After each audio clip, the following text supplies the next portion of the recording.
ایک دن بڑے غصے میں تلوار لے کر کے نکلے. راستے میں ایک صحابی ملے حضرت نعیم رضی اللہ تعالیٰ عنہ. انہوں نے پوچھا عمر کہاں جا رہے ہو؟ کہا کہ آج میں تلوار لے کر کے نکلا ہوں, آج محمد رسول اللہ کا مرڈر کر دوں گا, نعوذ باللہ آپ کی ہتیا کر دوں گا, اسلام کا کام تمام کر دوں گا. حضرت نعیم دل ہی دل میں گھبرا گئے, زبان سے انہوں نے ظاہر نہیں کیا. وہ جانتے تھے حضرت عمر بڑے موڈی آدمی ہیں, ان کے موڈ میں آ گیا تو کچھ بھی کر سکتے ہیں.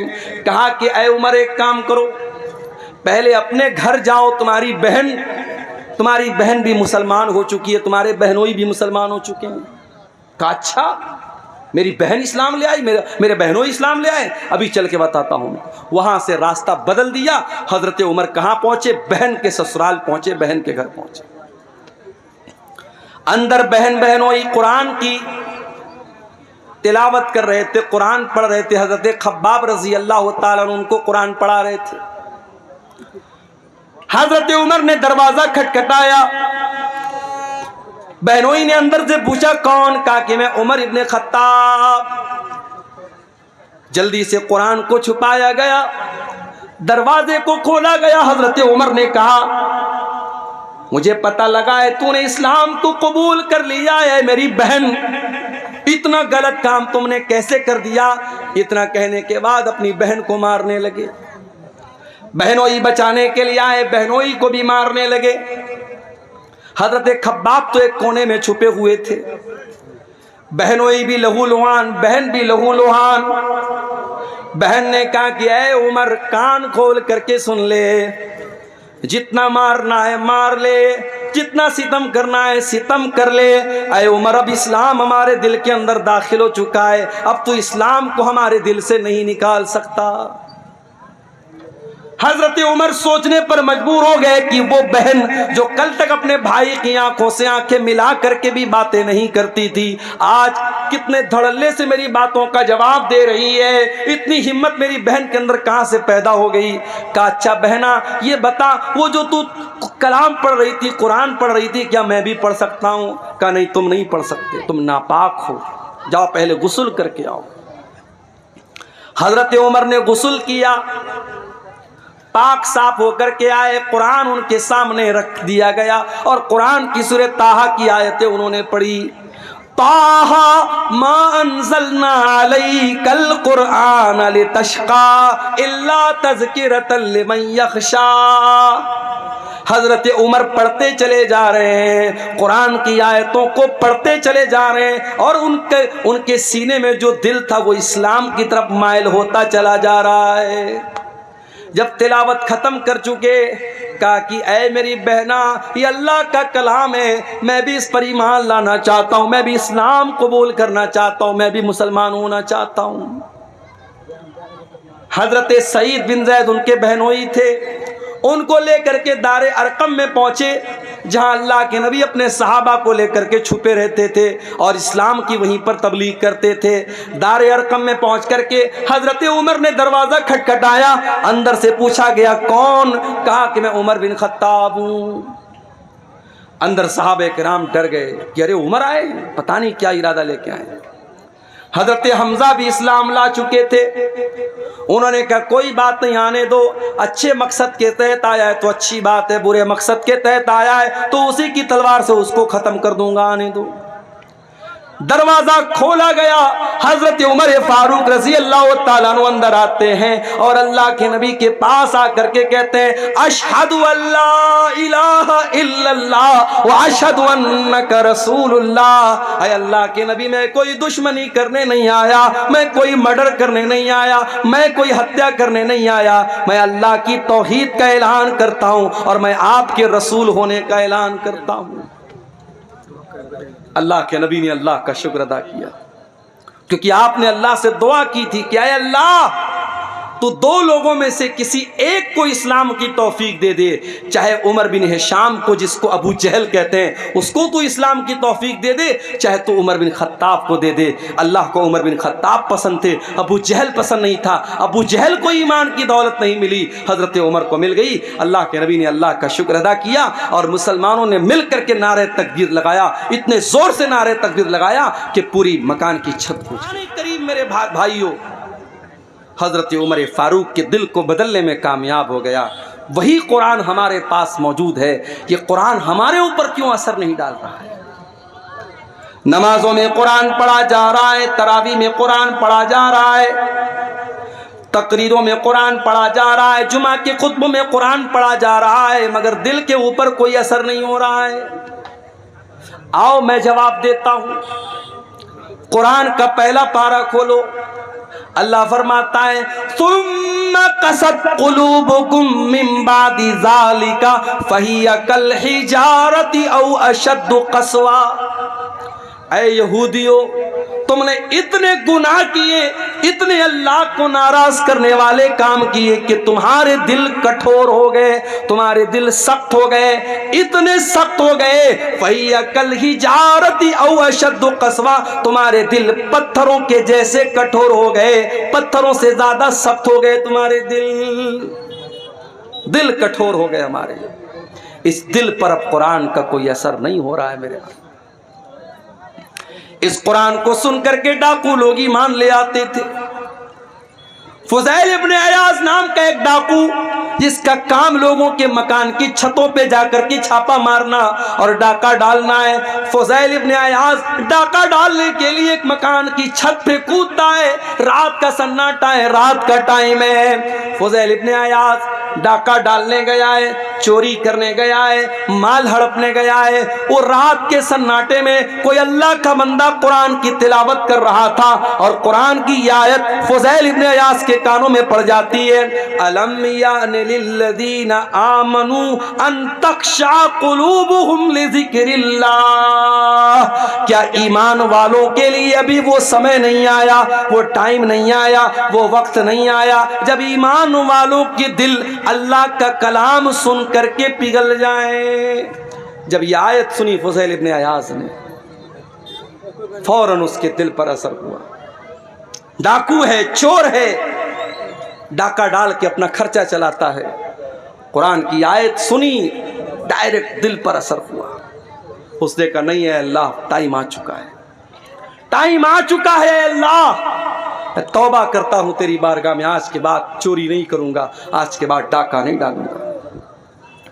اور چشم فلک نے وہ منظر بھی دیکھا، فضیل ابن عیاض نے اتنی سچی توبہ کی، کل تک جو ڈاکہ ڈالا کرتا تھا، جو چوری کیا کرتا تھا، جو دوسروں کی بہو بیٹیوں کو غلط نظر سے دیکھا کرتا تھا، آج اللہ کا اتنا نیک بندہ ہو گیا کہ دن رات 24 گھنٹے وہ خانے کعبہ کے پاس رہنے لگا، اللہ کے گھر میں رہنے لگا، اتنا بڑا عابد، اتنا بڑا زاہد بن گیا، اتنا بڑا عبادت گزار بن گیا۔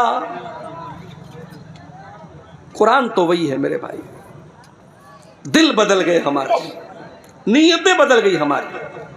قرآن کے اندر جو اثر 1400 سال پہلے تھا وہ اثر آج بھی ہے، شرط یہ ہے کہ ہم اپنے دل کو تھوڑا سافٹ کریں اور قرآن کو پڑھنے کی کوشش کریں۔ صحابہ کرام نے اس قرآن کو حاصل کرنے کے لیے بڑی قربانی دی تھی۔ ایک صحابی ہے جن کا نام عمر بن سلمہ ہے، بخاری کی روایت آپ کو پڑھ کے سنا رہا ہوں۔ عمر بن سلمہ کہتے ہیں کہ میں ایسے جگہ رہتا تھا، ایسی لوکیشن پہ رہتا تھا کہ جب عرب میں کوئی قافلہ آتا تھا، مکے میں کوئی قافلہ آتا تھا تو ہمارے گاؤں کے پاس سے، ہمارے ٹاؤن کے پاس سے گزرتا تھا، راستے میں مڈ راستے میں ہمارا گاؤں پڑتا تھا، قصبہ پڑتا تھا۔ حضرت عمر بن سلمہ کہتے ہیں ہمیں معلوم ہوا کہ مکے میں ایک رسول آئے، ہم نے اس رسول کے بارے میں لوگوں سے ڈیٹیل پوچھی، لوگوں نے ڈیٹیل بتائی، میں نے پوچھا وہ نبی کیا پڑھ کے سناتے ہیں، تو لوگوں نے قرآن کی آیتیں پڑھ کے سنائی۔ عمر بن سلمہ کی عمر ماتر 6 سال ہے، 6 یا 7 سال، 6 یا 7 سال کا بچہ ہے۔ اس نے اس قافلے کے لوگوں سے قرآن کی آیتوں کو سن سن کر کے یاد کر لیا۔ اچھا، یہ بھی اللہ کی بڑی عجیب قدرت ہے۔ دنیا کی کوئی اور کتاب 5-6 سال کا بچہ یاد نہیں کر پاتا ہے۔ آپ کے بہار کے شیرشاہ آبادی علاقے کا رہنے والا بچہ ہے، اس کی لینگویج بنگلہ ہے، اس کی زبان ہندی اردو ہے، وہ تو جانتا بھی نہیں عربی زبان۔ وہ مدرسے میں آتا ہے، مولوی صاحب اسے نورانی قاعدہ پڑھاتے ہیں، ناظرہ قرآن پڑھاتے ہیں، حفظ کراتے ہیں۔ کچھ بچے 6 مہینے میں، کچھ 1 سال میں، کچھ 1.5 سال میں، کچھ 2 سال میں قرآن یاد کر لیتے ہیں۔ ہمارے ایک دوست کا بچہ ہے ممبئی میں، اس نے 6 سال کی عمر میں قرآن حفظ کر لیا۔ یہ قرآن کی برکت ہے میرے بھائی۔ اللہ نے قرآن کو آسان بنایا ہے یاد کرنے کے لیے، 6 سال کا بچہ بھی قرآن کو یاد کر لیتا ہے۔ اسی لیے اللہ قرآن میں کہتا ہے وَلَقَدْ يَسَّرْنَا الْقُرْآنَ لِلذِّكْرِ فَهَلْ مِن مُدَّكِرٍ، ہم نے اس قرآن کو آسان بنایا ہے یاد کرنے کے لیے، ہے کوئی قرآن کو یاد کرنے والا؟ میں تحدیث نعمت کے طور پہ کہہ رہا ہوں، اپنی بڑائی کے طور پہ نہیں کہہ رہا ہوں۔ اس کو تکبر کے طور پہ یا بڑائی کے طور پہ مت لیجیے گا، تحدیث نعمت کے طور پہ کہہ رہا ہوں۔ لاک ڈاؤن لگا تھا، رمضان کا مہینہ آیا، میری والدہ اللہ مغفرت فرمائے، ان کی زندگی کا آخری رمضان تھا، مسجدیں بند تھی، تالا لگا تھا مسجد میں۔ رمضان کے اندر تراویح کی نماز گھر میں پڑھنے کا معاملہ آیا۔ میرے گھر میں کوئی حافظ نہیں تھا، مجھے سورہ بقرہ یاد تھی۔ میں نے اپنے ماں باپ سے کہا کوئی بات نہیں، میں کوشش کرتا ہوں، تھوڑا تھوڑا یاد کر کے پڑھوں گا، تراویح گھر میں پڑھاؤں گا۔ عام دنوں میں سوچ بھی نہیں سکتا تھا کہ میں تراویح پڑھاؤں گا، میرے پیچھے میری ماں پڑھے گی، میرے باپ پڑھیں گے، میرے بھائی لوگ پڑھیں گے، کیونکہ میں حافظ تو نہیں ہوں۔ لیکن یہ لاک ڈاؤن کا کو آپ کہہ سکتے ہیں کہ ایک کرشمہ تھا اس کا۔ اللہ تعالیٰ کو یہ بھی لکھنا تھا میرے مقدر میں کہ میری والدہ کا آخری رمضان ہے، ان کی زندگی کا لاسٹ رمضان ہے، اسی کے بعد ان کا انتقال ہوا تھا، اور تراویح کی نماز وہ میرے پیچھے پڑھ رہی ہے۔ پہلے دن میں نے آدھا پارہ پڑھایا، دوسرے دن پھر آدھا پارہ پڑھایا، تیسرے دن پھر آدھا پارہ، چوتھے دن پھر آدھا پارہ، 5ویں دن سورہ بقرہ ختم ہو گئی۔ سورہ بقرہ کے بعد سورہ آل عمران آتی ہے، میں بیٹھ کر کے آدھا پارہ میں نے اور یاد کیا، رات میں تراویح میں پڑھ دیا میں نے۔ اگلے دن پھر آدھا پارہ یاد کر کے میں نے تراویح میں پڑھایا۔ اس طریقے سے تقریباً 10:30-11 پارے رمضان کی برکت سے میں نے یاد کر لیے۔ لاک ڈاؤن کے پیریڈ میں میرے پیارے بھائیوں، آدھا پارہ روز بیٹھ کر کے یاد کرتا تھا اور رات میں تراویح پڑھا دیتا تھا۔ یہ کوئی بڑائی کے طور پہ نہیں کہہ رہا ہوں، یہ قرآن کا کمال ہے، یہ قرآن کا اعجاز ہے۔ اللہ کہتا ہے وَلَقَدْ يَسَّرْنَا الْقُرْآنَ لِلذِّكْرِ فَهَلْ مِن مُدَّكِرٍ، او لوگوں ہم نے قرآن کو آسان بنایا ہے یاد کرنے کے لیے، کیا ہے کوئی قرآن کو یاد کرنے والا؟ حضرت عمر بن سلمہ کہتے ہیں میں 6 سال کا بچہ تھا اور قرآن کو پڑھ پڑھ کر سن کر کے میں نے یاد کر لیا۔ اس کے بعد جب مکہ فتح ہو گیا اور میرے قبیلے کے لوگ اللہ کے رسول کے پاس پہنچے اور اسلام قبول کر لیا، تو اللہ کے نبی نے کہا کہ جاؤ تم اپنے گاؤں میں جا کر کے مسجد بناؤ اور نماز قائم کرو، اور جو تم میں قرآن سب سے زیادہ پڑھنے والا ہے اور قرآن سب سے زیادہ یاد جس کو ہے وہی تم کو نماز پڑھائے گا۔ جب میرے گاؤں کے لوگ آئے تو سب سے زیادہ قرآن مجھ کو یاد تھا، اور اسی لیے امام بخاری رحمۃ اللہ علیہ اس حدیث کو صحیح بخاری میں جب لائے ہیں تو چیپٹر کیا قائم کیا ہے، باب امامت الصبی، کہ اگر بچہ بھی قرآن کا حافظ ہے، قرآن اچھا پڑھ رہا ہے اور بچہ سمجھدار ہے، صحیح طریقے سے نماز پڑھ رہا ہے، تو بچے کو بھی امام بنا سکتے ہیں، بچے کو امام بنانے میں کوئی حرج کی بات نہیں۔ حضرت عمر بن سلمہ کہتے کہ میرے گاؤں کے لوگوں نے دیکھا کہ سب سے زیادہ قرآن تو اس کو یاد ہے، کہا چل بھائی تو نماز پڑھائے گا۔ اب یہ کہتے ہیں کہ میں بہت غریب فیملی سے تعلق رکھتا تھا، ایک ہی چادر تھی میرے پاس، ایک ہی چادر تھی، وہی لنگی بھی تھی اور وہی میرا کرتا بھی تھی، ایک ہی چادر میں پہنا کرتا تھا، ایک چادر پہن کر کے میں نماز پڑھاتا تھا۔ میرے پیچھے مردوں کی سب لگتی تھی اور مردوں کے پیچھے عورتوں کی سب لگتی تھی۔ جب میں سجدے میں جاتا تھا تو کبھی کبھی پیچھے سے میری شرمگاہ دکھنے لگتی تھی، پیچھے سے میرا پاخانے کا راستہ دکھنے لگتا تھا۔ عورتوں نے آ کر کے شکایت کی کہ ارے کم سے کم اپنے امام کو کپڑا تو ڈھنگ کا دے دو، ان کی شرمگاہ پیچھے سے نظر آ جاتی ہے۔ تب لوگوں نے مجھے خرید کر کے ایک دوسری چادر دی اور مجھے زندگی میں کبھی اتنی خوشی نہیں ہوئی جتنی اس ایک چادر کے پانے کے بعد ہوئی تھی۔ یہ تھے صحابہ کرام جنہوں نے قرآن کو حاصل کرنے کے لیے اتنی محنت کی تھی۔ اور میں آپ کو یہ بھی بتا دوں، کوئی پوچھ سکتا ہے بھئی قرآن کی ضرورت کیا ہے؟ ہمارے پاس اتنی نالج ہے، اتنی عقل ہے، ہمیں قرآن کی کیا ضرورت ہے؟ میں ایک بہت پوائنٹ کی بات آپ کو بتانے جا رہا ہوں۔ دیکھو، نالج ہم حاصل کرتے ہیں 3 چیزوں سے۔ پہلی چیز، اللہ تعالیٰ نے ہماری باڈی میں 5 سینس رکھے ہیں۔ ہم کوئی چیز دیکھ کر کے پتہ لگا لیتے ہیں۔ جیسے میری آنکھیں دیکھ رہی، سامنے ٹیوب لائٹ لگی ہے، وائٹ روشنی ہے، ہماری آنکھوں سے پتہ لگتا ہے یہ جھالر جو لگی ہے ریڈ کلر کی ہے، وائٹ کلر کی ہے۔ ہم آنکھوں سے کوئی چیز دیکھ کر کے علم حاصل کرتے ہیں، کان سے سن کر کے بھی ہم علم حاصل کرتے ہیں۔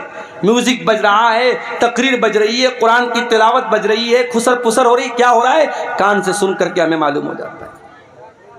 اسی طریقے سے ہم سونگھ کر کے پتہ لگا لیتے ہیں، خوشبو ہے کہ بدبو ہے، مہک آ رہی ہے، اچھی مہک ہے، بری مہک ہے، سونگھ کر کے پتہ لگ جاتا ہے۔ اسی طریقے سے ٹچ کر کے ہمیں پتہ لگ جاتا ہے یہ موبائل ہے، یہ سخت ہے کہ سافٹ ہے، یہ برف ہے، ٹھنڈی ہے کہ گرم ہے، ہم چھو کر کے بتا دیتے ہیں۔ اسی طریقے سے میرے بھائیوں، ہم زبان سے چکھ کر کے بتا دیتے ہیں کھٹی ہے کہ میٹھی ہے، کڑوی ہے کہ اچھی ہے، ہم زبان سے چکھ کر کے بتا دیتے ہیں۔ اللہ تعالیٰ نے ہماری باڈی میں 5 سینس رکھے ہیں۔ ہم دیکھ کر کے، سن کر کے، چکھ کر کے، ٹچ کر کے ہم پتہ لگا سکتے کہ کون سی چیز کیسی ہے۔ مگر کبھی کبھی ہمارے یہ 5 جو سینس ہیں یہ کبھی کبھی دھوکہ کھا جاتے ہیں۔ مثال کے طور پر آپ ٹرین میں بیٹھے ہوئے ہیں، ٹرین کی کھڑکی کے پاس آپ بیٹھے ہوئے، آپ کی آنکھوں کو ایسا لگ رہا ہے کہ ٹرین کے باہر جتنے پیڑ پودے ہیں، جتنے گھر اور مکانات ہیں، سب چل رہے ہیں، سب موو کر رہے ہیں، حرکت کر رہے ہیں۔ آنکھوں کو لگ رہا ہے ایسا، مگر ریئل میں ایسا نہیں ہے۔ ریئل میں کیا؟ ٹرین چل رہی ہے، کوئی پیڑ نہیں چل رہا ہے، کوئی مکان نہیں چل رہا ہے، مگر آنکھوں کو ایسا لگ رہا ہے کہ مکان چل رہا ہے، پیڑ چل رہا ہے۔ تو آنکھیں دھوکہ کھا گئی۔ آپ کو بخار ہے، فیور ہو گیا آپ کو، میں آپ کے پاس میٹھی چائے لے کے آیا، آپ نے پیا، کہا ارے یار عبدالغفار صاحب آپ نے بڑی پھیکی چائے پلا دی۔ چائے تو میٹھی ہے مگر آپ کی زبان دھوکہ کھا گئی۔ کیوں؟ آپ کو فیور ہے، بخار ہے۔ پتہ یہ چلا کہ یہ 5 سینس جو ہماری باڈی میں ہے یہ کبھی کبھی دھوکہ کھا جاتے ہیں، اور جب یہ دھوکہ کھاتے ہیں تو کون سی چیز ہمیں بتاتی ہے کہ صحیح کیا ہے، غلط کیا ہے؟ ہماری عقل بتاتا ہے، ہمارا برین بتاتا ہے، ہمارا مائنڈ بتاتا ہے۔ مگر مائنڈ بھی کبھی کبھی دھوکہ کھا جاتا ہے۔ مثال کے طور پر آپ شادی کرتے ہیں، آپ کی ماں آپ کے لیے رشتہ دیکھنے جاتی ہے، عقل کہتی ہے کہ ارے رشتہ دیکھنے کے لیے باہر جانے کی کیا ضرورت ہے، اس کی بہن موجود ہے نا، اس کی بہن اسی گھر میں رہتی ہے، اس گھر کے سارے طور طریقے جانتی ہے، بہن سے شادی کیوں نہیں کرا دیتے؟ عقل کہتی ہے جب شادی ہی کرنا ہے تو باہر کیوں رشتہ دیکھ رہے ہو، گھر کے اندر کیوں نہیں کر لیتے؟ مگر یہاں عقل کی نہیں چلے گی، یہاں چلے گی اللہ کی وحی کیا کہتی ہے، اللہ کی شریعت کیا کہتی ہے، اللہ کا قرآن کیا کہتا ہے۔ اور اللہ کا قرآن کہتا ہے کہ بہن اور بیٹی سے شادی نہیں کر سکتے۔ تو پتہ یہ چلا کہ جہاں 5 سینس کام کرنا بند کر دے وہاں عقل کام کرتی ہے، اور جہاں عقل کام کرنا بند کر دے وہاں اللہ کی وحی کام کرتی ہے، اللہ کی شریعت کام کرتی ہے۔ اور اللہ کی شریعت 2 چیزوں کا نام ہے، ایک کا نام قرآن ہے اور ایک کا نام سنت ہے۔ انہی دونوں چیزوں کا نام شریعت ہے، انہی دونوں چیزوں کا نام اسلام ہے۔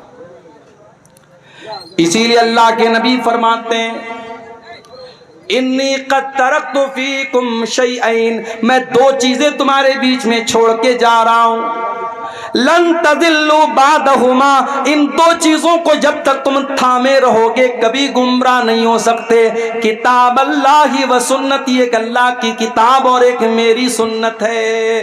قرآن اور حدیث، انہی دونوں چیزوں پر جب تک پکڑے رہو گے، تھامے رہو گے، کبھی گمراہ نہیں ہو سکتے۔ تو قرآن میرے پیارے ساتھیو اللہ کی آخری کتاب ہے، اور یہ واحد کتاب ہے جس کی حفاظت کی گارنٹی اللہ تعالیٰ نے خود لی ہے۔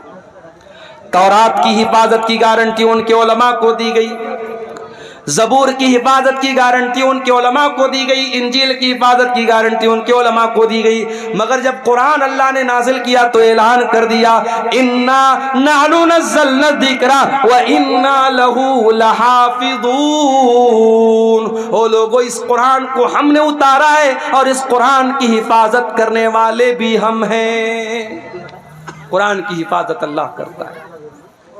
دنیا کے اندر جتنے قرآن کے نسخے ہیں، سارے نسخے اگر جلا بھی دیے جائیں، ختم بھی کر دیے جائیں، نشٹ بھی کر دیے جائیں، 5 سال کا بچہ آئے گا اور کہے گا آؤ مجھ سے سن لو، الحمدللہ رب العالمین سے لے کر کے من الجنۃ والناس تک پورا قرآن پڑھ کے سنا دے گا۔ یہ اللہ نے قرآن کی حفاظت کا سسٹم رکھا ہے، اللہ نے قرآن کی سرکشا کا یہ سسٹم رکھا ہے۔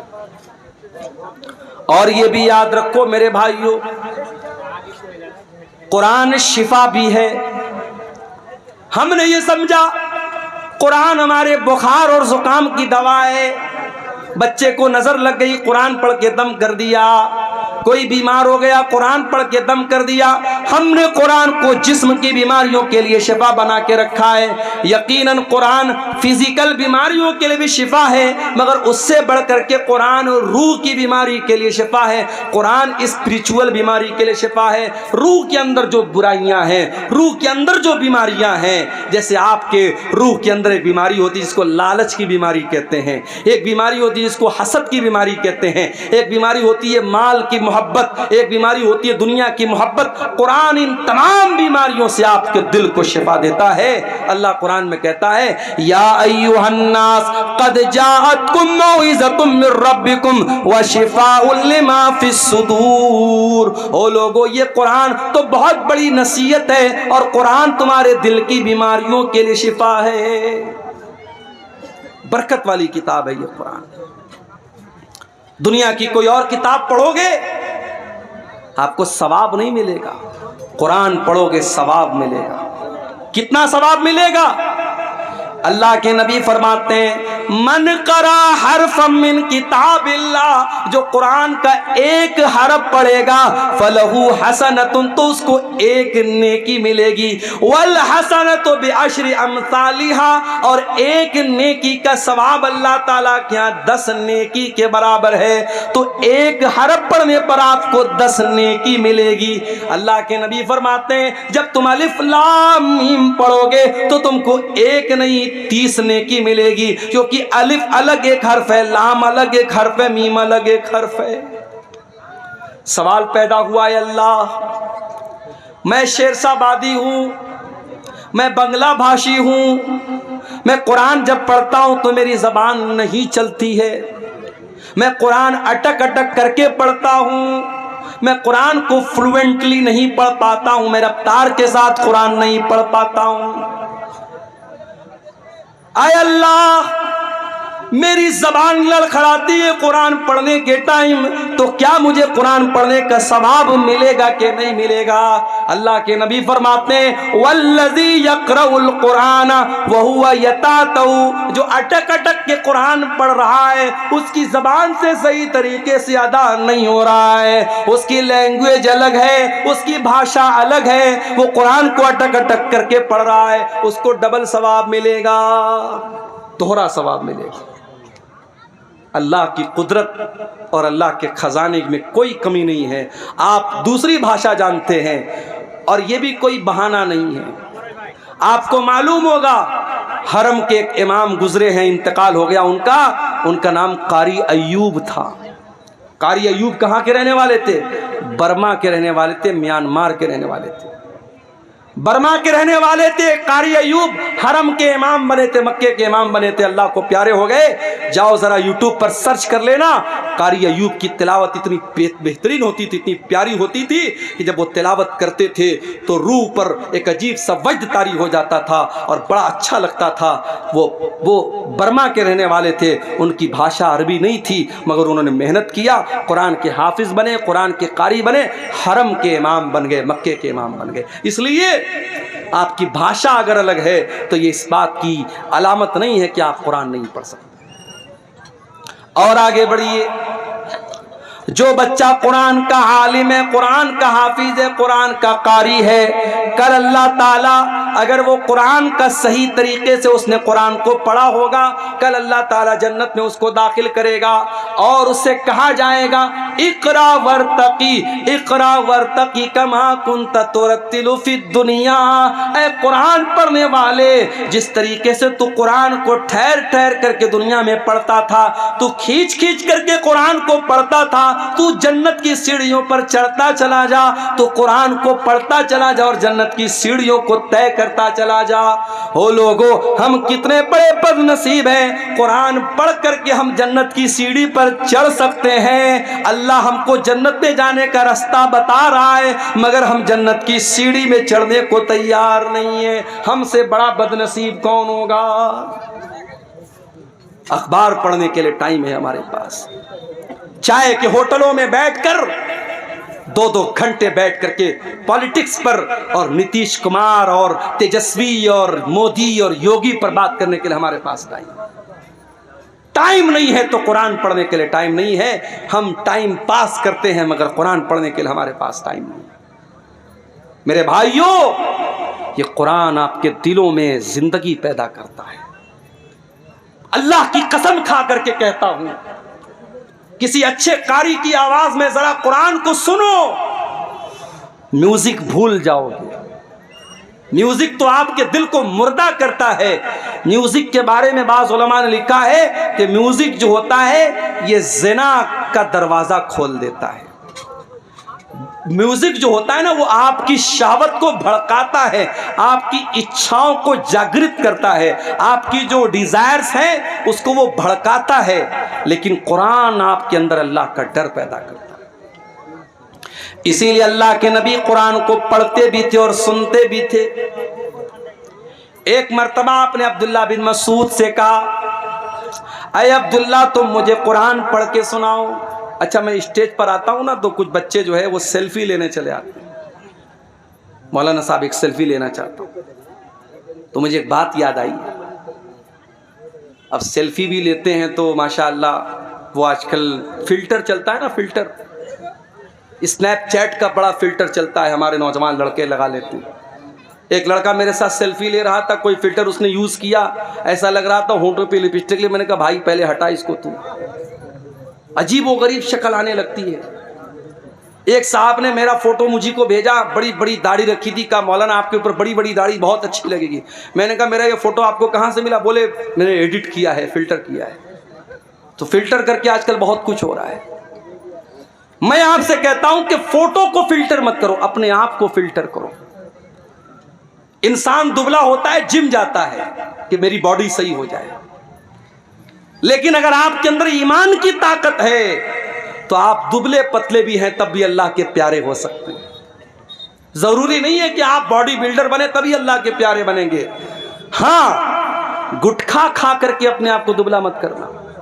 یہ جتنے گٹکھا کھانے والے لڑکے نا، وہ حضرت موسیٰ علیہ السلام کا واقعہ یاد ہے کہ نہیں؟ موسیٰ علیہ السلام نے ایک آدمی کو ایسا مکہ مارا، ایک مکہ مارا وہ مر گیا. موسیٰ علیہ السلام کے مکے میں اتنی طاقت تھی، ایک مکہ مارا مر گیا وہ آدمی. اور آج کل ہمارا نوجوان گٹکھا کھا کھا کر کے اتنا کمزور ہو چکا ہے کہ وہ کسی کو مکہ مارے گا تو خود ہی گر جائے گا. تو گٹکھا کھا کر کے اپنے آپ کو برباد مت کرو. بعض لوگ کہتے ہیں صاحب گٹکا حرام نہیں ہے، تمباکو حرام نہیں ہے، بیڑی حرام نہیں ہے. کیوں حرام نہیں ہے؟ کہتے مکروہ ہے. تمباکو اور بیڑی اور سگریٹ اور گٹکا کو جو لوگ مکروہ کہتے ہیں وہ دین کا مذاق اڑاتے ہیں. کیونکہ گٹکا، تمباکو، بیڑی، سگریٹ، کھینی، یہ تمام چیزیں آپ کے شریر کو برباد کر رہی ہیں، اور جو چیزیں آپ کے شریر کو برباد کرے وہ حرام ہیں، وہ مکروہ نہیں ہے. معاف کیجیے، مکروہ کس کو بولتے ہیں؟ ایک سوال ابھی میرے پاس ہے، میری جیب میں پرچی رکھی ہوئی ہے. ایک صاحب نے سوال کیا، مولوی صاحب ذرا اس مسئلے کو بیان کر دیجئے گا کہ ایک آدمی جنگیہ پہن کر اور گمچھا رکھ کر کے سال کی سال نماز پڑھاتا ہے اور مسئلہ بیان کرتا ہے کہ نماز ہو جائے گی. دیکھو، نماز ہو جائے گی ایک الگ مسئلہ ہے، اور نماز اسی حالت میں پڑھنی چاہیے الگ مسئلہ ہے. نماز آپ جب پڑھیں تو بہترین لباس میں پڑھیں، جو لباس آپ عزت دار کا جو لباس ہے، جو آپ کہیں جاتے جو لباس پہن کے جاتے وہ لباس آپ پہن کر کے نماز پڑھیں. کسی کی یہاں شادی میں جانا ہو، آپ جنگیہ پہن کے اور گمچھا رکھ کر کے جائیں گے کیا؟ نہیں جائیں گے. آپ پردھان جی اپنے گھر پہ آپ کو بلائیں گے، آپ بہترین سفید کرتا پائجامہ پہن کر، خوشبو لگا کر، تیل لگا کر کے سج سمر کے جائیں گے کیا آپ جنگیہ پہن کر اور گمچھا رکھ کر کے؟ نماز پڑھنے جا رہے ہو، اللہ کی عبادت کرنے جا رہے ہو، اور گمچھا رکھ کر کے اور جنگیہ پہن کر کے نماز پڑھ رہے ہو، یہ مناسب نہیں ہے میرے بھائی. مکروہ اس عمل کو کہتے ہیں جو مستحب کے خلاف ہو. مثال کے طور پر مسجد میں آپ جاتے ہیں، مستحب یہ ہے کہ پہلے داہنا پیر اندر ڈالیں اور پھر بایاں پیر اندر ڈالیں، اور مکروہ یہ ہے کہ آپ پہلے بایاں ڈالیں اور بعد میں دایاں ڈالیں. یہ مکروہ ہے. جو چیز حرام ہے، سگریٹ، بیڑی، تمباکو، یہ سب چیزیں حرام ہیں، یہ مکروہ نہیں ہے. معاف کیجیے گا. عبداللہ بن مسعود رضی اللہ تعالیٰ عنہ بہت دبلے پتلے تھے. ایک بار وہ پیڑ پہ چڑھ کر کے مسواک توڑ رہے تھے. اتنے دبلے پتلے تھے کہ ان کی پتلی پتلی ٹانگیں ہوا میں لہرا رہی تھی، اور صحابہ کرام دیکھ کر کے ہنس رہے تھے کہ دیکھو عبداللہ کی ٹانگیں کتنی پتلی پتلی ہیں. اللہ کے نبی نے پوچھا کیوں ہنس رہے ہو؟ کہا اے اللہ کے نبی ذرا دیکھیے عبداللہ کی ٹانگیں کتنی پتلی پتلی ہیں. آپ نے فرمایا کہ تم عبداللہ کی ٹانگوں کو پتلا سمجھ کر کے مذاق اڑا رہے ہو. لہما اسقلان علی المیزان من احد، اللہ کی قسم عبداللہ کی یہ پتلی پتلی ٹانگ قیامت کے دن ترازو کے اوپر احد پہاڑ سے زیادہ وزندار ہوں گی. اللہ کے آپ کا کیریکٹر تولا جائے گا، آپ کا ایمان تولا جائے گا، آپ کا عمل تولا جائے گا. اگر آپ فزیکلی کمزور بھی ہیں میرے بھائیوں، اللہ کے اس کی ویلیو نہیں ہے. عبداللہ بن مسعود بہت دبلے پتلے تھے مگر آواز بہت اچھی تھی. قرآن پڑھتے تھے، اتنا بہترین قرآن پڑھتے تھے. اللہ کے نبی فرماتے ہیں جس کو قرآن بالکل تازہ تازہ سننا ہو، بالکل فریش فریش سننا ہو، وہ عبداللہ بن مسعود سے قرآن سنے. اللہ کے نبی فرماتے ہیں عبداللہ اقرا علی القرآن، مجھے قرآن پڑھ کر کے سناؤ. بخاری کی روایت ہے. حضرت عبداللہ کہتے ہیں اللہ کے نبی میں آپ کو قرآن کیسے پڑھ کے سناؤں؟ یہ قرآن تو آپ ہی کے اوپر اترا ہے، آپ ہی کے اوپر نازل ہوا ہے، میں آپ کو قرآن کیسے پڑھ کے سناؤں؟ آپ نے فرمایا اے عبداللہ میں آج دوسرے کے منہ سے قرآن سننا چاہتا ہوں. حضرت عبداللہ کہتے ہیں میں قرآن پڑھنے لگا. قرآن پڑھتے پڑھتے سورہ نساء کی تلاوت کرنے لگا، سورہ نساء پڑھنے لگا. اللہ کے نبی غور سے سن رہے ہیں، میں قرآن پڑھتا چلا جا رہا ہوں.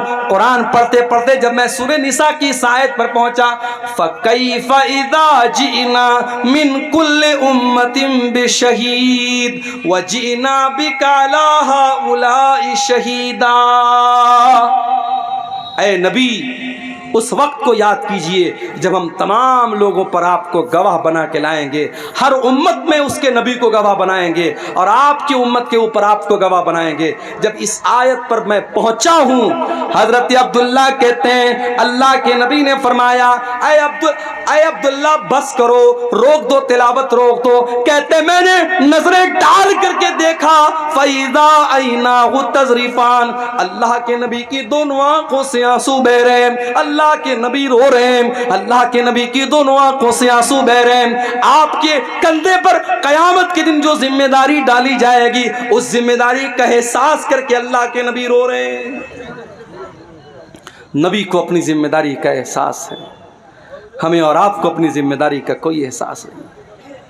جوان بیٹی رات کو 2-2 بجے تک آن لائن ہے، چیٹنگ کر رہی ہے، ماں کو کوئی فرق نہیں پڑ رہا ہے، باپ کو کوئی فرق نہیں پڑ رہا ہے، نہ ماں کو اپنی ذمہ داری یاد ہے، نہ باپ کو اپنی ذمہ داری یاد ہے۔ جوان لڑکی بے پردہ گھر سے بن کر کے، سنور کر کے، میک اپ کر کے، اپنے جسم کی نمائش کر کے نکلتی ہے، اور ماں 70 سال کی ماں بیچاری چادر اوڑھ کر کے، نقاب اوڑھ کے نکلتی ہے، اور 20 سال کی چھوکری کھلے عام گھوم رہی ہے۔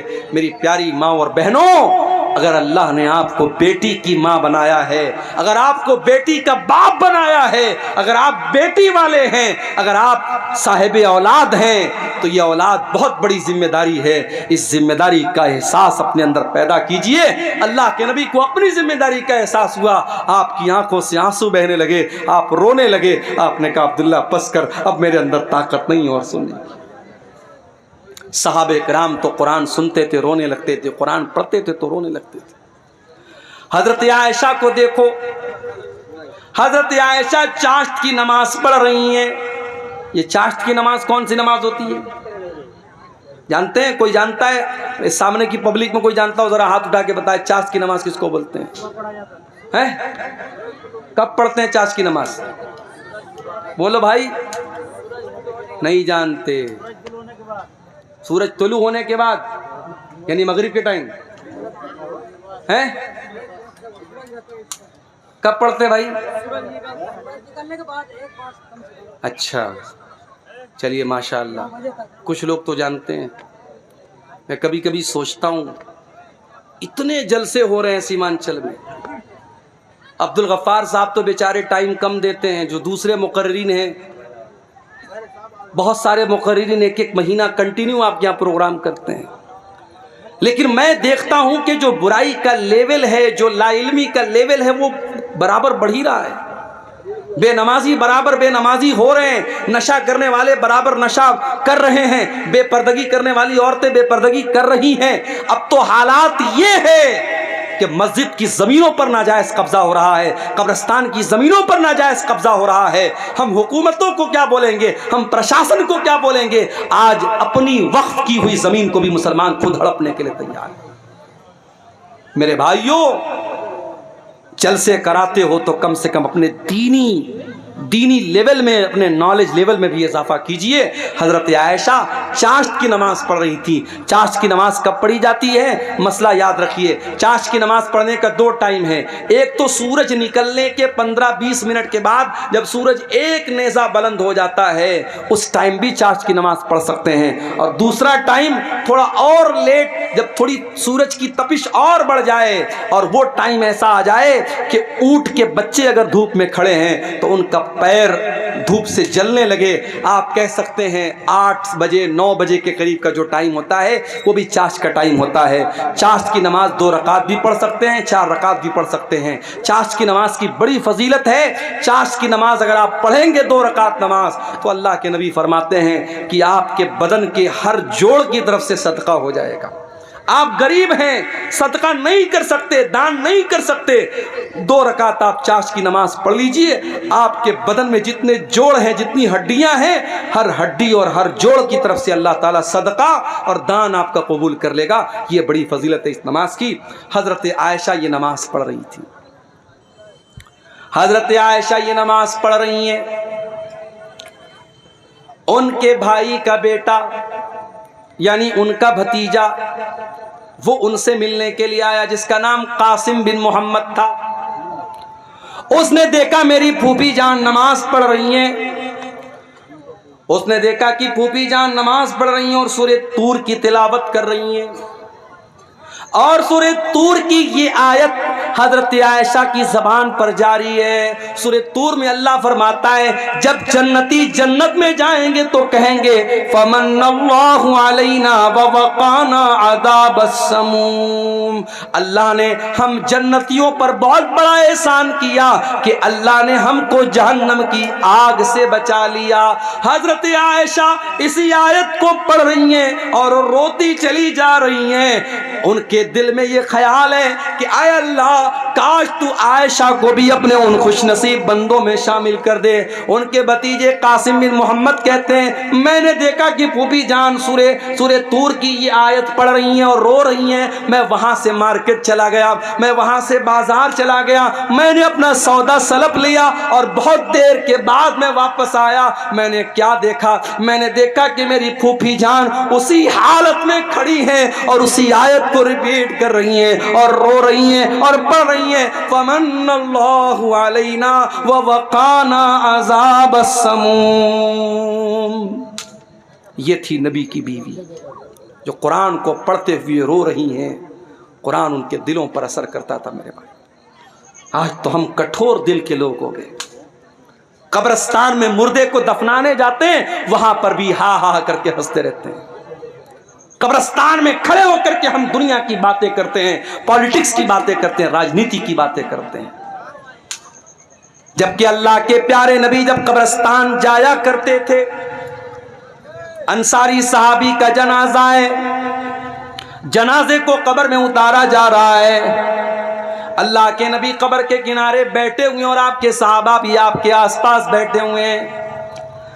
آپ نے قبر کو دیکھا اور قبر میں اپنے صحابی کی لاش کو اترتے ہوئے دیکھا، اللہ کے نبی رونے لگے، فبکا، آپ کی آنکھوں سے آنسو بہنے لگے اور آپ بھی رونے لگے اور آپ کے آس پاس جتنے صحابہ تھے وہ سب رونے لگے، اور اللہ کے نبی اپنے صحابہ سے کہنے لگے لمثل ھذا فاعدوا یا اخوانی، اے میرے بھائیو، اے میرے صحابہ، اس قبر کی تیاری کرو، یہاں تم سب کو آنا ہے۔ بنارس سے ایک مرتبہ میں ایک پروگرام میں جا رہا تھا، تقریباً 150-200 کلومیٹر دور ایک جگہ پڑتی ہے شاہ گنج، میں وہاں پروگرام میں جا رہا تھا۔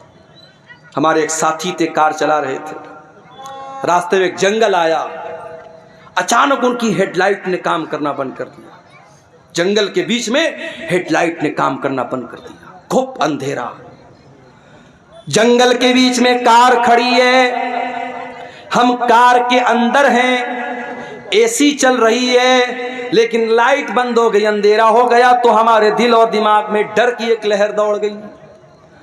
غور کرو میرے پیارے بھائیوں، ہم قبر کے اندر جب جائیں گے، ہمارے ماں باپ ہم کو دفنانے کے بعد، ہمارے بچے ہم کو دفنانے کے بعد، ہمارے رشتہ دار ہم کو دفنانے کے بعد مٹی اپنے ہاتھ سے جھاڑ کر کے چلے جائیں گے، منکر نکیر آئیں گے، اس قبر کی تاریکی میں ہمارے پاس کوئی موبائل کا ٹارچ نہیں ہوگا جس کو ہم جلا سکیں، کوئی اے سی اور کولر نہیں ہوگا جس کی ہوا کھا سکیں، منکر نکیر آئیں گے اور 3 سوال کریں گے، من ربو کا، من نبیوں کا، ما دینوں کا، اے اللہ کے بندے تو بتا تیرا رب کون ہے، تو بتا تیرا دین کیا ہے، تو بتا تیرے نبی کون ہے۔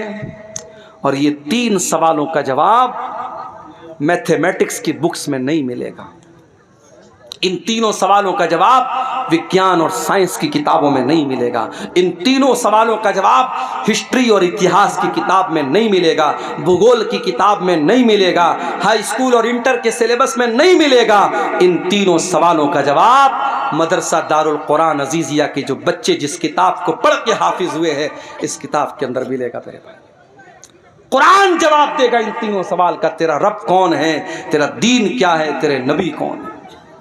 اور جب بندہ صحیح جواب دے گا، میرا رب اللہ ہے، میرا دین اسلام ہے، میرے نبی محمد صلی اللہ تعالی علیہ وسلم ہے، تو فرشتہ پوچھے گا کہ تجھے یہ سوال، ان سوالوں کا جواب تجھے کیسے پتا چلا؟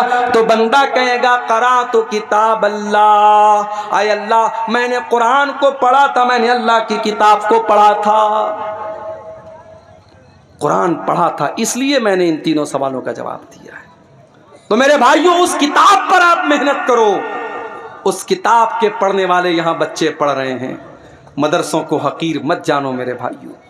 مدرسوں میں پڑھانے والے ان مولویوں کو حقیر مت جانو. کمیٹی کے لوگوں نے مجھ کو پرچی دی ہے کہ مولوی صاحب ذرا چندے کے لیے بول دیجئے, چندہ بہت کم ہوا ہے. یہ افسوس کی بات ہے, تکلیف کی بات ہے. اسی آپ کے شیرزابادی سماج میں فضول کاموں کے لیے لاکھوں روپے خرچ ہو جاتے ہیں. مشاعرہ ہو جائے ابھی لاکھوں روپے خرچ ہو جائیں گے. کوئی فضول چیز ہو جائے, کوئی کھیل ہو جائے, کوئی ناچ گانا ہو جائے, لاکھوں روپیہ آپ خرچ کرنے کے لیے تیار ہو جائیں گے. یہ سال بھر کے مدرسے کا بجٹ آپ کے اس چندے سے چلتا ہے. اور آج اگر جلسے والوں کو اردو بھاشی مقرر سے یہ کہنا پڑے کہ چندہ کم ہوا ہے, آپ تعاون کی اپیل کیجئے, تو یہ ہمارے اور آپ کے لیے چلو بھر پانی میں ڈوب مرنے کا مقام ہے میرے بھائی. میں تو یہی کہہ سکتا ہوں, انورودھ کر سکتا ہوں, نویدن کر سکتا ہوں, گزارش کر سکتا ہوں کہ بھائی یہ مدرسے کے بچے ہیں, قرآن پڑھنے پڑھانے والے بچے ہیں, جو ہو سکے دل کھول کے تعاون کرو. اپنی ماں بہنوں سے کہوں گا کہ جانا تو اس ادارے کا بھرپور تعاون کر کے جانا کہ اسی مقصد کے لیے جلسہ ہوا ہے. اور آپ کو ایک بات بتاؤں, میں میرے نبی کی ایک سنت آپ کو بتا رہا ہوں. میرے نبی نے اپنی فیملی کی ضرورت کو قربان کر کے اپنے مدرسے کے اسٹوڈنٹ کی ضرورت کو پہلے پورا کیا ہے. آپ کی سب سے چھوٹی بیٹی جس کا نام فاطمہ تھا, ان کو پتہ لگا کہ میرے ابا کے پاس کچھ غلام آئے ہیں, کچھ نوکر آئے ہیں, کچھ لونڈیاں آئی ہیں, تو وہ اللہ کے نبی کے پاس آئی کہ کچھ کوئی ایک نوکر مجھ کو مل جائے, کوئی ایک نوکرانی مجھ کو مل جائے, میرے گھر کا کچھ کام آسان ہو جائے. حضرت فاطمہ کی ملاقات اللہ کے رسول سے نہیں ہوئی.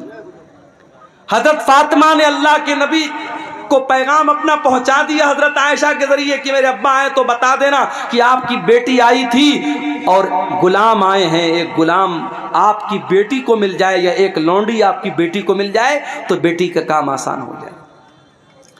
اللہ کے نبی شام کو آتے آپ کو معلوم ہوتا ہے کہ آپ کی بیٹی غلام کے لیے آئی تھی, نوکر کے لیے آئی تھی. بخاری کے الفاظ, اللہ کے نبی شام کو اپنی بیٹی کے گھر پہنچتے ہیں.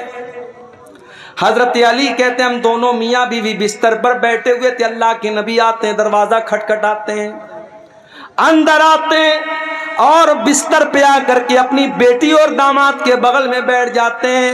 اور اللہ کے نبی اپنی بیٹی سے کہتے ہیں اے میری بچی, مجھے پتا چلا کہ تو غلام لینے کے لیے میرے پاس آئی تھی, تو لونڈی لینے کے لیے میرے پاس آئی تھی.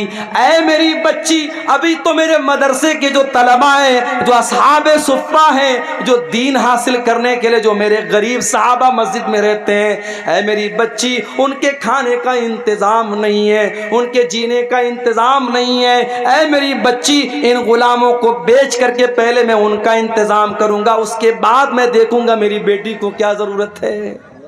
اللہ اکبر. نبی کی سنت کو بھی آج زندہ کرنے کی ضرورت ہے میرے بھائیوں. اللہ کے نبی نے پہلے اپنی بیٹی کی ضرورت کو پورا نہیں کیا, پہلے اپنے مدرسے کے بچوں کی ضرورت کو پورا کیا. حقیر نہ جانو ان مدرسے کے بچوں کو. اللہ کے نبی فرماتے خیرکم من تعلم القرآن وعلمہ, تم میں سب سے بہترین انسان وہ ہے جو قرآن کو سیکھتا ہے, جو قرآن کو سکھاتا ہے, جو قرآن کا ٹیچر ہے, جو قرآن کا اسٹوڈنٹ ہے. اس سے بہترین کوئی انسان نہیں ہے. آپ کی نظر میں سائنس پڑھانے والے کی سیلری کتنی ہونی چاہیے؟ 20,000.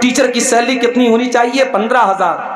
اور قرآن پڑھانے والے ٹیچر کی 10,000, 8,000, 6,000. ابھی بنگال میں ہمارا ایک دوست رہتا ہے, ایک مدرسے میں پڑھاتا ہے. بنگال میں ممتا بنرجی جو ہیں وہاں امام کو بھی کچھ سیلری دیتی ہیں, بیچارہ اپنے محلے کی مسجد میں امامت بھی کراتا ہے, مدرسے میں بھی پڑھاتا ہے. پرائیویٹ مدرسے کے جو ناظم ہوتے ہیں, جو کمیٹی ہوتی ہے, جو سیکریٹری ہوتی ہے نا, وہ اپنے آپ کو مودی اور یوگی سے بھی بڑا ڈکٹیٹر سمجھنے لگتے ہیں. اس مدرسے کی کمیٹی کے لوگوں نے کیا کہا کہ مولوی صاحب آپ ہمارے مدرسے میں پڑھا رہے ہیں تو 24 گھنٹے آپ کو ڈیوٹی کرنا پڑے گا. کا کیا مطلب؟ کہا 2 بجے تک آپ کو بچوں کو پڑھانا ہے, پھر شام کو ہاسٹل کی نگرانی بھی آپ کو کرنا ہے, رات بھی یہیں گزارنا ہے. ہم آپ کو 12,000 سیلری دیتے ہیں, آپ سے سارا کام لیں گے. ہمارے دوست نے کہا کہ بھائی مجھے بخش دو, میں امام بھی ہوں اپنے محلے کی مسجد کا، میں ڈیلی آتا جاتا ہوں، میرا خیال کرو، میں رمضان میں اتنی محنت سے چندہ لاتا ہوں، میرا خیال کرو۔ کہا نہیں، کوئی خیال نہیں رکھا جائے گا۔ ڈکٹیٹرشپ چل رہی ہے مدرسوں کی مینجمنٹ کے اندر، اور ان پرائیویٹ پڑھانے والے غریب اساتذہ اور معلمین پر بڑا ظلم بھی ہوتا ہے۔ میرے بھائیوں، اللہ کے واسطے ایسا نہ کرو، کسی کی مجبوری کا فائدہ نہ اٹھاؤ، کسی کو حد سے زیادہ دکھ نہ دو۔ یہ قرآن پڑھنے پڑھانے والے، ان کا مقام بہت اونچا ہے، ان کی قدر کرو، ان کی عزت کرو، ان کو اچھی تنخواہیں دو۔ اور میں نے ایک بات اور کہی تھی، آپ کے اسی سیمانچل کے علاقے میں پروگرام ہوا تھا، میں نے کہا تھا کہ آج مسجدوں کے امام کی رہنے کی جگہ نہیں ہے۔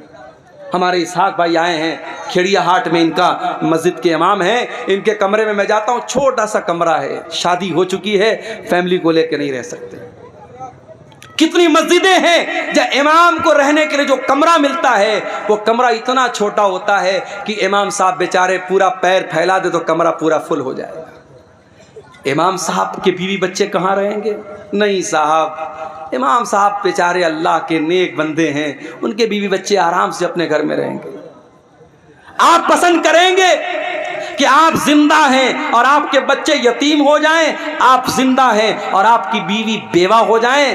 اور مجھے کہنے دیجئے کہ آج بہت سارے مدرسوں سے جو کانڈ ہوتے ہیں، جو واقعات ہوتے ہیں بدفعلی کے اور حرام کاموں کے، اس کی بہت بڑی وجہ یہ ہے کہ آج بہت سارے مدرسوں کے ٹیچروں کو فیملی سے دور رکھا جاتا ہے۔ میرا بس چلے تو ہر مدرسے میں یہ قانون لگا دوں کہ جتنے بھی ٹیچر رہیں گے فیملی کے ساتھ رہیں گے، بیوی بچوں کے ساتھ رہیں گے، ان کے بیوی بچوں کے ساتھ ان کا انتظام کیا جائے، ورنہ ان مدرسوں کو بند کر دیا جائے۔ 6 مہینہ انسان شادی شدہ ہے، بیوی بچے والا ہے، بیوی سے دور رہے گا، شیطان طرح طرح کے خیالات ڈال سکتا ہے، شیطان غلط راستے پر ڈال سکتا ہے۔ میرے پیارے ساتھیوں، یہ صحابہ کا دور نہیں ہے، یہ صحابہ کا زمانہ نہیں ہے، یہ تابعین کا زمانہ نہیں ہے۔ اپنی مسجدوں کے امام کو اگر گندگی سے بچانا چاہتے ہو، اپنے مدرسے کے ٹیچروں کو غلط کام سے بچانا چاہتے ہو، تو ان کو فیملی کوارٹر کا بھی انتظام کرو۔ آج اگر آپ کی کمائی اپنے لیے ہے، اگر آپ اپنے گھر کے لیے، اپنے بچوں کے لیے بہترین گھر بناتے ہو، تو مدرسے میں پڑھنے والے، پڑھانے والے ان ٹیچروں کے لیے بھی آپ کو فیملی کوارٹر کا انتظام کرنا چاہیے۔ آج افسوس ہوتا ہے مجھے میرے بھائی، اتنے بڑے بڑے جلسے ہوتے ہیں سیمانچل میں، اتنے بڑے بڑے ٹینٹ لگائے جاتے ہیں، دور دور تک لاؤڈ اسپیکر کی آواز جا رہی ہے، لائٹنگ کی گئی ہے، کئی لاکھ روپے ایک جلسے پر خرچ ہوتے ہیں، اور علاقہ اتنا کمزور ہوتا ہے کہ راستے میں چل کے آؤ تو راستہ پورا خراب ہے، کہیں چلنے کے لائق نہیں ہے۔ اس کے باوجود اتنے خرچے کر کے مدرسے کا جلسہ ہوتا ہے، لیکن جب آخر میں حساب ہوتا ہے، مولوی صاحب چندہ بہت کم ہوا ہے، یہ رونا عام طور سے رویا جاتا ہے۔ ایسا کیوں ہو رہا ہے میرے بھائیوں؟ اس پر ہمیں اور آپ کو غور کرنے کی ضرورت ہے۔ اگر ان جلسوں کے چندے سے مدرسے نہیں چل پا رہے ہیں تو پھر کوئی دوسرا سسٹم نکالو، آپ جلسہ مت کراؤ۔ آپ سال میں پورے سیمانچل میں اگر 100 جلسے ہوتے ہیں، 100 نہ ہو 10 جلسے ہوں، 10 جلسے ہوں، اور 10 جلسے جو ہوں تبلیغی جلسے ہوں، دین پھیلانے کے لیے ہوں، کوئی میلہ ٹھیلا نہ لگے، کوئی لڑکیوں کا بازار میں ان کی بھیڑ نہ لگے، کوئی بے پردگی نہ ہو، قاعدے سے شریعت اور قاعدے اور قانون کے حساب سے پروگرام ہو، اور مدرسے کا چندہ آپ پرائیویٹ طور پر، انڈیویجول طور پر آپ دیں تو انشاءاللہ بہت حالات کی اصلاح ہو سکتی ہے۔ مگر مسئلہ وہی ہے، ہم سے جب کوئی پوچھتا ہے سیمانچل کا کیا حال ہے، زبان پر وہی لائن آتی ہے، وہی ہے چال بے ڈنگی جو پہلے تھی وہ اب بھی ہے، وہی ہے چال بے ڈنگی جو پہلے تھی وہ اب بھی ہے۔ دنیا کہاں سے کہاں پہنچ گئی، سیمانچل کا علاقہ آج وہیں کا وہیں ہے، جہالت ویسی ہی ہے، غربت ویسی ہی ہے، دین سے دوری ویسی ہی ہے، بے پردگی دن بدن بڑھ رہی ہے، نوجوانوں میں شراب اور نشے کا رجحان بڑھ رہا ہے۔ میرے پیارے ساتھیوں، آؤ قرآن پر میں نے پوری تقریر قرآن پر کی ہے۔ ایک بڑی خاص بات اور آخری بات بیان کر کے بات ختم کروں گا کہ قرآن پر عمل بھی ہمیں اور آپ کو کرنا ہے۔ صرف قرآن کو پڑھنا کمال نہیں ہے، قرآن کو سننا کمال نہیں ہے، قرآن پر عمل بھی ہمیں اور آپ کو کرنا ہے۔ حضرت عمر فاروق کے پاس ایک آدمی آیا، اس نے حضرت عمر سے کہا، اے عمر تم ہمارے ساتھ ناانصافی کرتے ہو، اے عمر تم ہمارے ساتھ ناانصافی کرتے ہو، ہمیں پیسہ نہیں دیتے ہو، ہمیں تحفہ نہیں دیتے ہو۔ حضرت عمر بڑے غصے والے آدمی تھے، حضرت عمر کو غصہ آ گیا، ان کا ہاتھ ان کی تلوار کی طرف جانے لگا۔ ان کے دربار میں ایک آدمی تھا، اس نے کہا کہ اے عمر ابن خطاب، کیا آپ نے اللہ کا کلام نہیں پڑھا ہے؟ کیا آپ نے رب کا قرآن نہیں پڑھا ہے؟ اللہ قرآن میں کہتا ہے خذ العفو وامر بالعرف واعرض عن الجاہلین۔ اللہ قرآن میں کہہ رہا ہے کہ اے میرے بندو، معاف کر دیا کرو اور نیکی کا حکم دیا کرو اور جاہلوں سے منہ نہ لگا کرو، جاہلوں کو نظر انداز کیا کرو۔ اے عمر، یہ انسان جاہل ہے، اس کے منہ نہ لگیے، اس کو نظر انداز کر دیجئے۔ جب قرآن کی آیت پڑھی گئی، حضرت عمر سرنڈر ہو گئے، حضرت عمر فوراً ٹھنڈے پڑ گئے۔ اور حدیث کے الفاظ ہیں، بخاری کی روایت ہے وَقَانَ وَقَافًا عِنْدَ کتاب اللہ۔ حضرت عمر کی عادت تھی، اگر قرآن پڑھا جاتا تھا اور قرآن کا کوئی حکم پیش کیا جاتا تھا، حضرت عمر فوراً سرنڈر ہو جاتے تھے اور مان لیتے تھے۔ میرے عزیزو، قرآن کی روشنی میں اپنی اصلاح کرو۔ قرآن کہتا ہے نماز قائم کرو، مسجدیں آج ویران ہیں۔ قرآن کہتا ہے زنا کے قریب مت جاؤ، اور آج زنا کے اڈے مسلمانوں سے آباد ہیں۔ قرآن کہتا ہے وَلَا يُبْدِينَ زِينَتَهُنَّ، عورتیں بے پردگی نہ کریں، اور آج ہماری اور آپ کی عورتیں بے پردگی کر رہی ہیں۔ قرآن کہتا ہے نشے کے قریب مت جاؤ، اور آج ہمارا نوجوان نشہ کر رہا ہے۔ قرآن کہتا ہے نماز اپنے ٹائم پر پڑھو، ہمارا نوجوان آج نماز سے دور ہے۔ قرآن کہتا ہے لوگوں سے بہترین اخلاق سے پیش آؤ، ہمارا نوجوان آج جو ہے وہ اخلاق کے معاملے میں بھی بڑا کمزور ہے۔ میرے پیارے ساتھیوں، قرآن پر آج عمل کرنے کی ضرورت ہے۔ اور اللہ قرآن میں جب قرآن کی فضیلت بیان کرتا ہے تو ساتھ میں یہ بھی کہتا ہے کہ یہ قرآن لیدبروا آیاتہ، قرآن تدبر کرنے کے لیے، قرآن غور کرنے کے لیے ہے۔ میرے عزیزوں، ڈیلی آدھا گھنٹہ صحیح، 1 گھنٹہ صحیح قرآن پڑھنے کے لیے ٹائم نکالو۔ آج بنگلہ بھاشا میں قرآن کا انواد موجود ہے، اردو زبان میں قرآن کا ترجمہ موجود ہے، انگلش میں قرآن کا ٹرانسلیشن موجود ہے۔ جو زبان آپ کو آتی ہے، جو بھاشا آپ کو آتی ہے، اس بھاشا میں قرآن کو لے کر کے بیٹھ جاؤ۔ آدھا گھنٹہ، میں زیادہ نہیں بولتا، آدھا گھنٹہ ڈیلی آپ قرآن کو دینا شروع کر دو۔ میں نہیں کہتا کہ موبائل کو آپ جو ٹائم دیتے وہ آپ قرآن کو دے دو، وہ دے دو گے تو زندگی سنور جائے گی، لیکن کم سے کم منیمم آپ آدھا گھنٹہ قرآن کو ٹائم دو۔ میرے بھائیوں، آپ غور کریں گے زندگی میں برکتوں کو، آپ غور کریں گے، محسوس کریں گے زندگی میں برکتوں کو۔ آج افسوس کی بات یہ ہے کہ ہمارے پاس قرآن پڑھنے کے لیے ٹائم نہیں ہے۔ دنیا جہان کی کتابوں کو ہم پڑھتے ہیں لیکن قرآن کو نہیں پڑھتے ہیں۔ میرے بھائیوں، بزنس آپ کرتے ہیں، کاروبار آپ کرتے ہیں، کاروبار میں پروفٹ بھی ہوتا ہے، لاس بھی ہوتا ہے، فائدہ بھی ہوتا ہے، نقصان بھی ہوتا ہے، مگر قرآن کی تلاوت ایک ایسی تجارت ہے، ایک ایسا بزنس ہے جس میں کبھی گھاٹا ہونے والا نہیں ہے۔ اللہ قرآن میں فرماتا ہے ان الذین یتلون کتاب اللہ، جو لوگ قرآن کی تلاوت کرتے ہیں، واقاموا الصلاۃ، نماز قائم کرتے ہیں، وانفقوا مما رزقناہم سرا وعلانیۃ، اور جو روزی ہم نے دی ہے اس میں سے خرچ کرتے ہیں، کھل کر کے بھی خرچ کرتے ہیں اور چھپ کر کے بھی خرچ کرتے ہیں۔ اللہ فرماتا ہے یرجون تجارتا لن تبور، قرآن پڑھنے والا ایسا بزنس کر رہا ہے، ایسا ویاپار کر رہا ہے جس میں کبھی گھاٹا ہونے والا نہیں ہے۔ میرے پیارے ساتھیوں، آج کی پوری تقریر